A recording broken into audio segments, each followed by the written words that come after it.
이 시간 저희들이 이사야서 5장을 읽었습니다. 이사야서 5장을 읽고 묵상하면 너무너무 무서운 내용들이 기록되어 있음을 봅니다.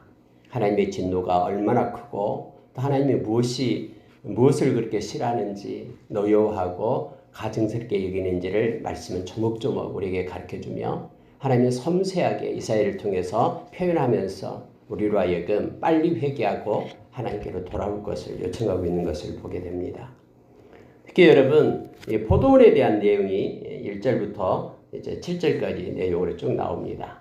성경에는 이 포도원 그리고 포도나무 비유를 자주 씁니다. 하나님의 백성을 나타낼 때 상징적으로 포도나무, 포도원을 쓰고 있죠. 물론 신약에서도 역시 우리가 요한복음 15장에서 나왔듯이 포도원의 비유도 많이 나오고 포도나무, 또 우리가 포도나무 가지다라고 표현하고 있습니다. 여러분, 포도나무는 열매 맺는 것 외에는 거의 쓸모가 없습니다. 거기에 기둥으로 세울 수도 없고요. 깎아서 뭐가 장을 만든다거나 장롱을 만든다거나 뭐 그런 일이 별로 없어요. 땔감 외에는 별로 쓸 일이 없습니다. 다시 말하면은 포도나무는 열매를 통해서 영광을 돌리고 또 그것이 전부 다입니다. 만약에 포도나무가 열매를 맺지 못한다 그러면은 진짜 아무런 쓸모없는 것이 되어버리죠. 그래서 여러분, 이스라엘을 상징할 때 하나님의 백성을 나타낼 때 이 열매를 맺는 포도나무를 가지고 나타냅니다. 예수님께서 나무가 되시고 우리가 가지가 되어 가지는 열매를 맺어야 된다라고 우리에게 가르쳐주고 있죠. 근데 여러분, 오늘 읽은 말씀 가운데 보면은 이제 포도나무가 좋은 열매 맺기 위하여 여러 가지 일을 다 했다라고 말합니다. 하나님께서는 이렇게 말합니다. 1절 보십시오. 나는 내가 사랑하는 자를 위하여 노래하되 내가 사랑하는 자의 포도원을 노래하리라 하면서 땅을 파고 돌을 제하여 극상품 포도나무를 심었다. 망대도 세웠고 술틀도 팠다. 이제 좋은 포도 맺기를 바랐더니 들포도가 맺었다. 이렇게 표현하고 있습니다. 그러면은 이제 좋은 포도 맺기를 기다렸는데 들포도가 맺으면 어찌 됨인 거라고 4절 하반절에 이렇게 말하고 있죠. 그래서 이렇게 말합니다. 무서운 말씀을 쓰는데요. 5절에 보시기 바랍니다. 이제 내가 내 포도원을 어떻게 행할는지 너희에게 이르리라. 이제는 내가 그 울타리를 걷어서 먹힘을 당하게 하며 그 담을 헐어서 짓밟히게 할 것이요. 내가 그것을 황폐하게 하리니 다시는 가지를 자름이나 북을 돋우지 못하여 찔레와 가시가 날 것이며 내가 또 구름에게 명하여 그 위에 비를 내리지 못하게 하리라 하셨으니 물은 망굴의 여호와의 포도원은 이스라엘의 족속이요 그가 기뻐하는 나무는 유다 사람이라. 그들에게 정의를 바라셨더니 도리어 포악이요 그들에게 공의를 바라셨더니 도리어 부르짖음이었도다. 여러분, 내용은 너무나 명확하고 뚜렷하게 하나님께서 무엇을 원하시는지를 우리에게 가르쳐줍니다. 포도원, 포도나무가 하나님의 백성이고 하나님의 백성에게 원하시고 있는 것이 택해서 하나님의 백성 삼으신 이유가 있다라고 지금 말씀하고 있습니다. 이 땅에서 하나님의 선한 뜻을 행하는 백성으로 삼기 위함이다라고 기도서 2장 14절에서 예수님께서 십자가에 죽으셔서 우리를 살리신 이유를 명확하게 우리에게 가르쳐줍니다. 저와 여러분은 하나님의 자녀가 되었습니다. 이미 구원받은 하나님의 백성이죠. 그리고 구원받은 하나님의 백성이 이 땅에서 하나님께 영광을 돌리는 삶을 살아갈 것을 요청합니다. 예수님께서 산상수훈에서 마태복음 5장 13절 이하에서 너희는 세상의 빛이고 세상의 소금이다라고 말합니다. 우리는 교회의 빛, 교회의 소금이 아니라 세상의 빛, 세상의 소금이다라고 말하죠. 그래서 많은 이들이 너희들의 삶을 보며 행실을 보면서 하나님께 영광을 돌리게 하라라고 우리에게 말합니다. 왜냐하면 넉넉히 선을 행할 수 있는 능력을 저와 여러분에게 하나님은 주셨기 때문에 만약에 우리가 선을 행할 수 있는 능력을 주시지도 않고 우리에게 선을 행하라고 말씀하신다 그러면은 그건 하나님이 잘못된 것이죠. 근데 하나님께서 우리에게 선을 행할 수 있는 능력과 힘을 주셨고요. 우리 안에 계시는 성령님은 세상의 악한 영보다도 더 강하시고 우리가 이 땅에서 승리할 수 있음을 우리에게 말씀해 주셨죠. 요한복음 16장 33절에는 너희는 담대하라고 말합니다. 내가 세상을 이겼다라고 말하면서 너희도 세상에서 두려워하지 말고 세상을 이기는 자가 될 것을 말하고 있습니다. 이미 우리에게 예수 그리스도의 이름에 능력을 주셨고 권세를 주셨습니다. 예수 그리스도의 영이신 성령님을 의지하고 성령님을 따르며 성령의 능력으로 살 수 있는 그러한 은혜를 우리에게 입혀 주셨어요. 예수 그리스도의 보혈을 주셔서 악한 자가 우리를 꾀하지 못하도록 무장해제시키고 악한 정욕을 따라 살지 않게끔 성령을 쫓는 삶을 살게끔 그렇게 행하셨습니다. 성령님 우리를 떠나지 않고 인생 끝날 때까지 함께 하신다라고 약속해 주셨습니다. 이미 우리에게는 성령의 검인 말씀을 주셨는데 이 말씀을 버리고 말씀을 따르지 않는 삶을 살고 말씀으로 거듭나게 하고 살아있는 말씀이 우리를 끌고 가게끔 그렇게 의지하게끔 했는데도 말씀을 버리고 자기의 초라한 보잘것없는 지식을 가지고 사는 자로 우리가 서는 적이 한두 번이 아니죠. 그래서 여러분 오늘 말씀은 우리로 하여금 각성하게 합니다. 비록 연약한 육신을 가지고 있지만은 이미 너의 힘으로 사는 것이 아니라 나는 죽고 내 안에 그리스도로 사는 믿음으로 사는 자로 살 것을 우리에게 이미 허락했기 때문에 하나님께서는 이스라엘 백성에게 말하는 이와 같은 좋은 포도를 맺을 수 있는데 왜 들포도를 맺고 있느냐. 그래서 내가 이제는 들포도를 계속해서 맺고 있다 그러면은 이제는 내가 책망하고 이제는 내가 해야 될 일이 있다 하면서 무시무시한 것을 말하고 있습니다. 하나님의 행하시고자 하는 것은 먼저 울타리를 걷어내겠답니다. 이것은 하나님께서 유기시키는 것을 얘기합니다. 보호하고 있던 보호의 울타리를 걷어내면은 울타리 밖에 있는 짐승들이 막 들어와서 이 포도원을 난장판을 만들겠죠. 그것이 여러분 로마서 1장 27절 이하에서 나옵니다. 마음에 하나님 두기를 싫어하면은 하나님께서 내버려 둔다라고 말합니다. 그러면 온갖 악하고 더러운 것들이 우리의 삶에 들어오게 됨을 알게 합니다. 로마서 1장 27절 이하에서 보면은 이렇게 말하고 있습니다.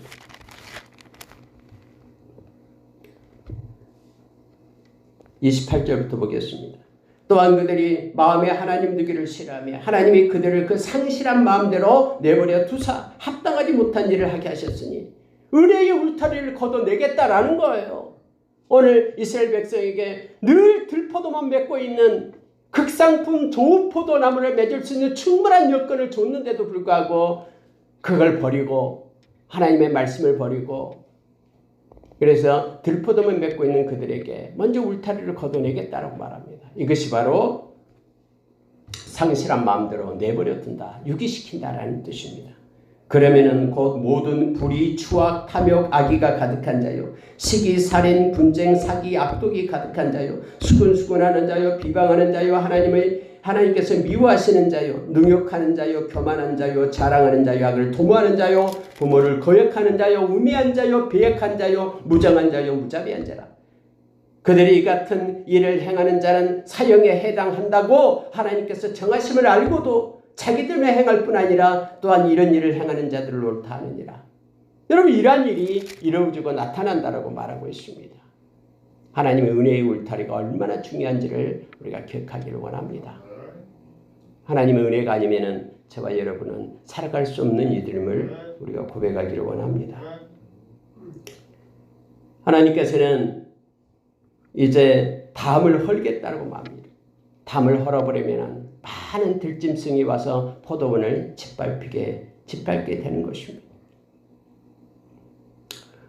6절에는 그것을 황폐하게 하리니 다시는 가지를 자름이나 북을 돋우지 못하여 찔레와 가시가 날 것이며 중요한 말씀을 우리에게 합니다. 하나님께서는 우리를 이끌어 가시거든요. 로마서 8장의 말씀처럼요. 로마서 8장에서 하나님께서는 우리를 부르시고 하나님 우리를 의롭다 하시고 영화롭게 하신다고 하죠. 이것은 하나님의 견인을 얘기합니다. 이 세상은 하나님의 백성들이 훈련하는 장소입니다. 하나님 우리를 빚어갈 때에 하나님의 사람으로 온전하게 세울 때 이런 것 저런 것 때로는 고난이 필요하면 고난을 주십니다.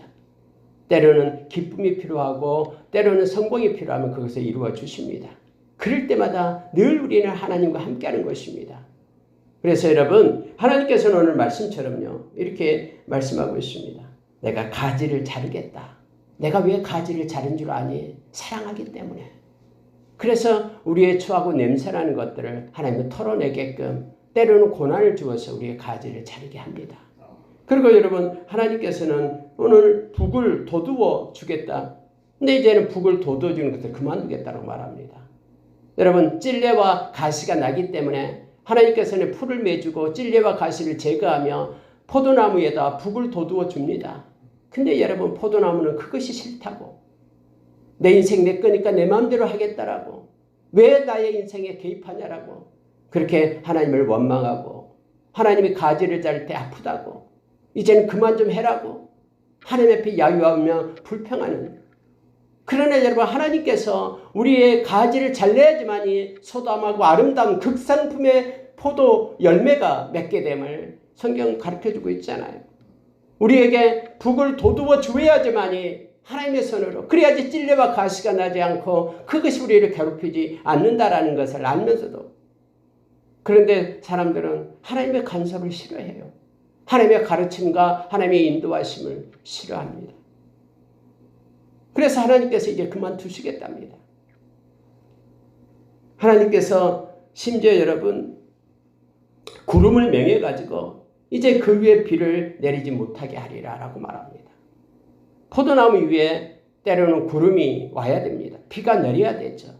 그래야지만이 이 뿌리가 이 물을 먹고 그리고 열매를 맺게 되잖아요. 포도송이 열매에 물이 수분이 있게 되잖아요. 만약에 포도나무가 있는데 나는 구름이 싫다고, 비 오는 것이 싫다고, 밝은 햇빛만 좋다라고 하면서 구름이 끼어서 비를 내리려고 할 때 하나님이 싫습니다. 이거 떠나가게 해주십시오 라고 한다 그러면은 그 나무가 열매를 맺겠습니까? 삐쩍 마른 들포도 조그마한 들포도만 맺겠죠. 왜요? 비가 안 오니까.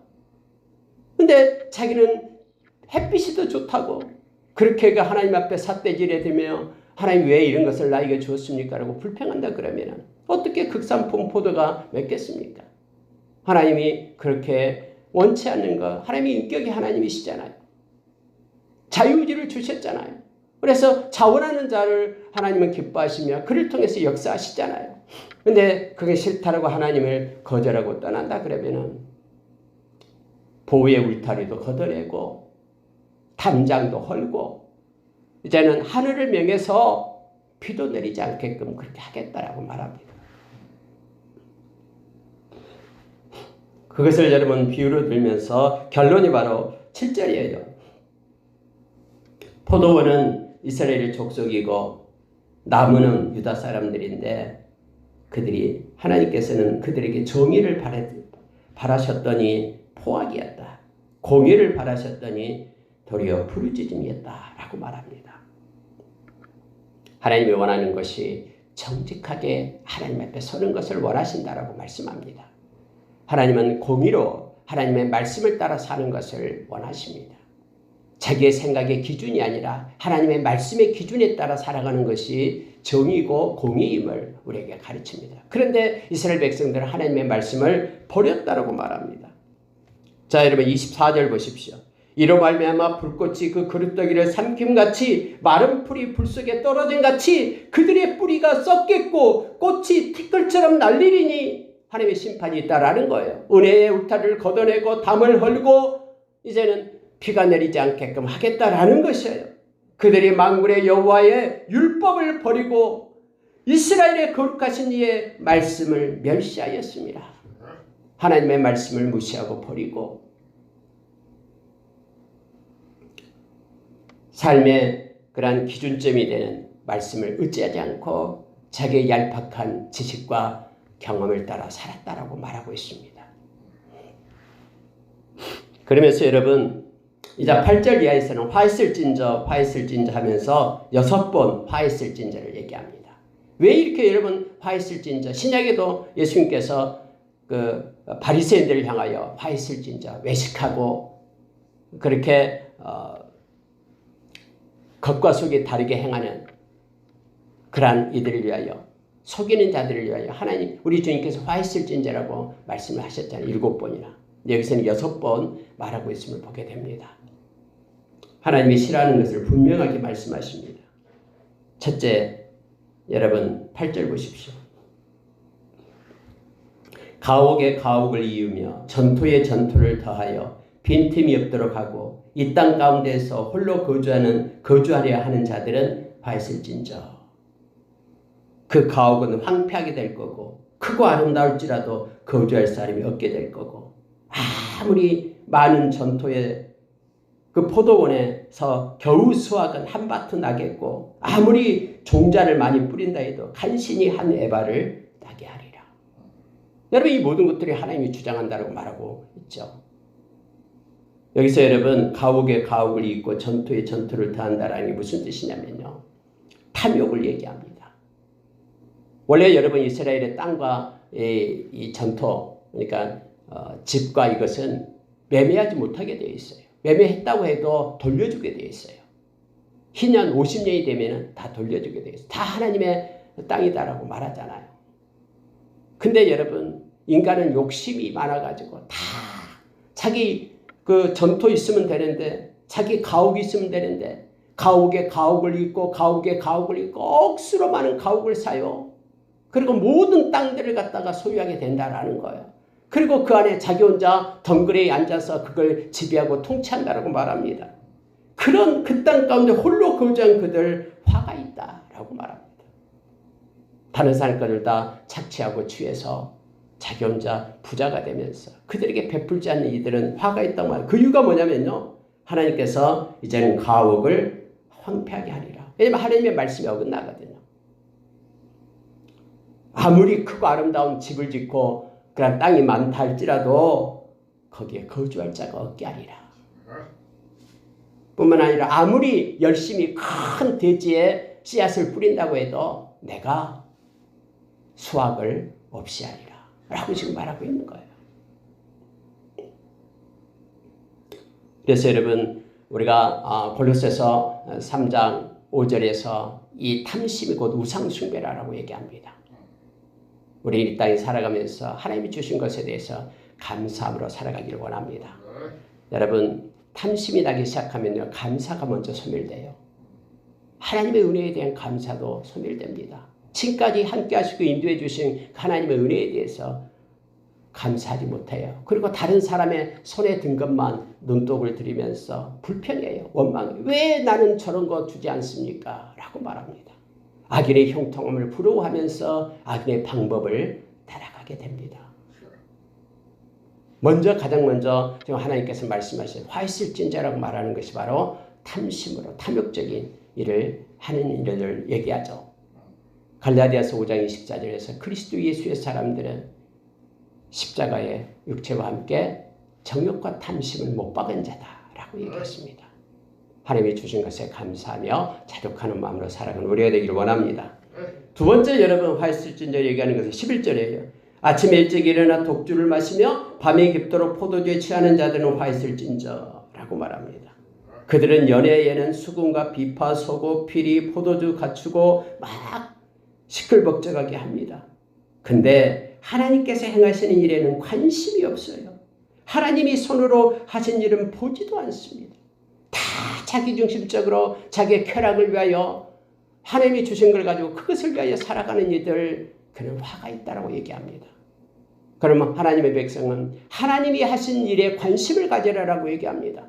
하나님이 무엇을 원하신지, 하나님의 눈물이 어디 있는지, 하나님께서 지금 무엇을 하나님이 행하시고 일하시고 계시는지에 대해서 관심을 갖고 보라라고 얘기합니다.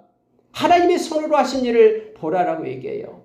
그래서 여러분, 우리가 눈을 들어 하늘을 보고 때로는 나무들을 보고 산을 보면서 하나님이 만드신 것에 대해서 우리가 감사하면서 하나님께 영광을 돌려야 됩니다.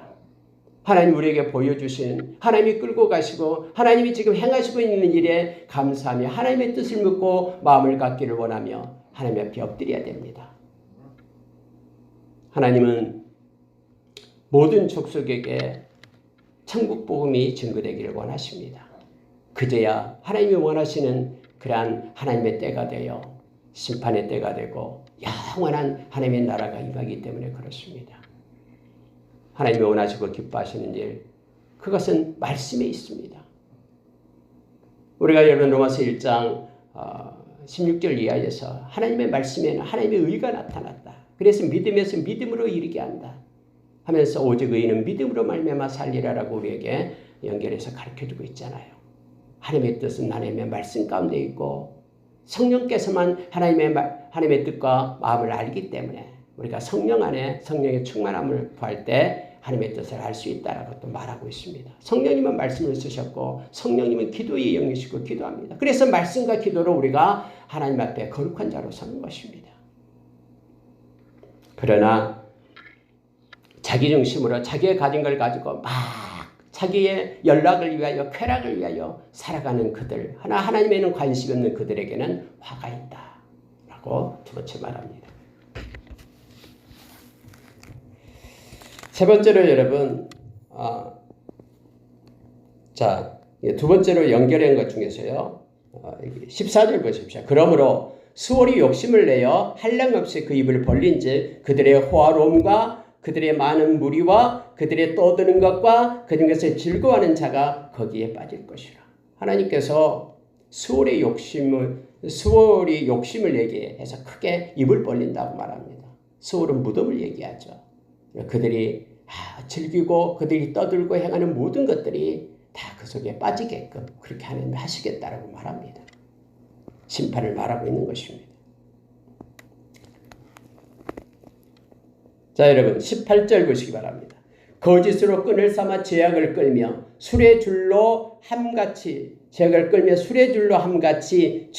끄는 자는 화했을진저 그들이 이르기를 그가 자기의 일을 속속이 이루어 우리에게 보게 할 것이며 이스라엘의 거룩한 이는 자기의 계획을 속히 이루어 우리가 알게 할 것이라 하는도다.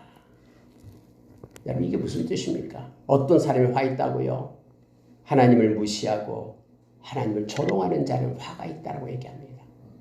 하나님이 살아계시다고 하나님이 있으면 나타내봐 하고 고함치느니 그에게는 화가 있다고 말하고 있는 거예요. 그는 이렇게 말합니다. 그는 하나님이에요. 18절에서요. 19절에서요. 하나님은 하나님의 일을 속속이 이루어 우리에게 보게 할 것이며 하나님이 살아계시면 나에게 보여줘 하고 말하는 이들 얘기하고 있는 거예요.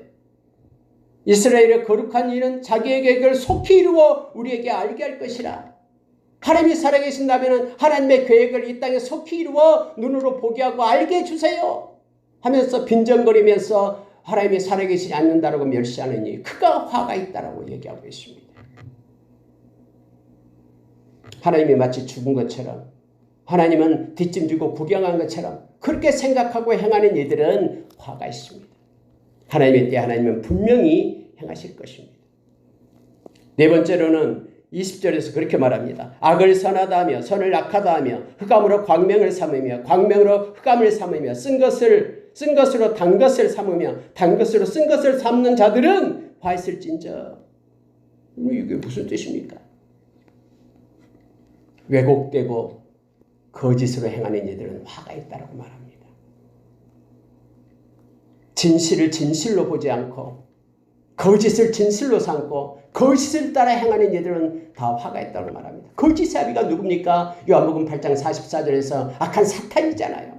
그래서 사탄을 쫓는 거짓을 따르는 이들이 마지막 때에 무수히 일어난다라고. 믿음을 떠나서 거짓을 쫓는 이들이 마음에 화이 맞아서 깨닫지 못하고 따라가는 이들이 있다라고 말하잖아요. 디모데전서 4장 1절 3절에서 가르쳐주고 있잖아요.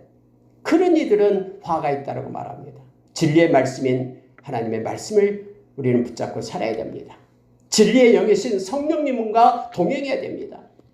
진리이신 길이요 진리이신 예수님과 함께해야 됩니다. 그들만이 복이 있지 진리를 떠나서 거짓을 따라가는 이들은 화가 있다라고 하나님의 심판이 있기 때문에 그렇습니다. 또 여러분 21절에 스스로 지혜롭다 하며 스스로 명철하다 하는 자들은 화있을진저. 그렇게 말하고 있죠. 교만한 자를 얘기합니다. 자기가 다 아는 것처럼 인생이 뭔지 아는 것처럼 교만해서 하나님의 말씀을 버리고 하나님께 기도하지 않고 하나님께 묻지 않고 자기가 뭘 다 아는 것처럼 그렇게 행하는 이들 그는 화가 있다라고 말합니다. 그는 절대 기도하지 않습니다.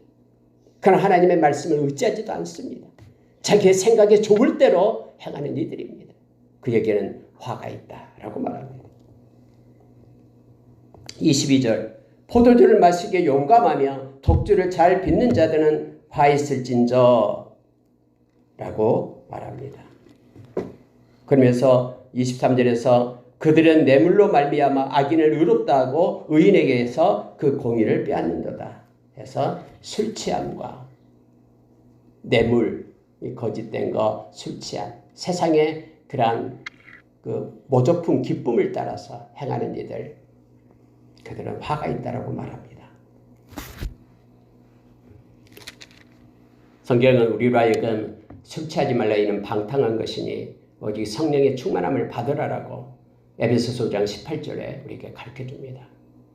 술 취함은 세상의 기쁨을 얘기합니다. 그러나 성령의 취함은 성령의 충만함을 얘기하죠. 성령이 충만할 때 우리는 시와 신령한 노래로 하나님을 찬양하고 경배할 수 있습니다. 그리스도를 경외할 수 있습니다. 그리고 형제 자매를 피차 서로 복종할 수 있습니다.